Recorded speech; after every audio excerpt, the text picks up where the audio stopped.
Sir मेरा दूसरा सुझाव है inflation linked salary revision act. Bharat में वेजेस को इंडेक्स करिए महंगाई से। वित्तीय वर्ष 18 से लेकर वित्तीय वर्ष 26 में हमने देखा कि real wages for the salaried class में 16% की गिरावट आई। यह गिरावट का मतलब इन सालों में जितनी महंगाई थी, जिस स्तर पे महंगाई बढ़ी उस स्तर पे वेजेस नहीं बढ़ी, जिसके चलते 16% की गिरावट रियल वेजेस में देखी गई। इसीलिए mandatory wage indexation formula is the need of the hour and the government must look at it. इसके चलते तमाम फॉर्मल सेक्टर्स में corporate shops, factories, gig workers सबको इन्फ्लेशन इंडेक्स वेज हाइक मिलेगा। और सरकार के मुलाजिम को तो मिलता ही है, हर साल डियरनेस अलाउंस मिलता है, उसके बाद आप हर कुछ सालों में पे कमीशन लागू होता है।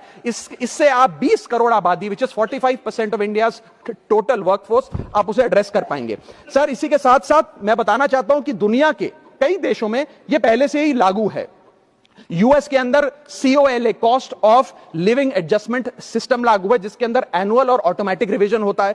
जर्मनी के अंदर हर 18 से 24 महीने के अंदर महंगाई के अनुसार सैलरी बढ़ा दी जाती है। जापान के अंदर शिंटो मेथड यूज होता है, जिसमें annual inflation index wage hike दी जाती है। और बेल्जियम में ऑटोमेटिक इंडेक्सेशन लॉ है, जिसमें क्वार्टरली बेसिस पर इंप्लॉइज की सैलरी बढ़ाई जाती है। Sir India is one of the only countries in major economies where 85% of our formal workforce has zero statutory inflation protection. We are at the mercy of the employer discretion and our own negotiation power to raise our salaries. इसके साथ साथ मुझे लगता है कि एक minimum increase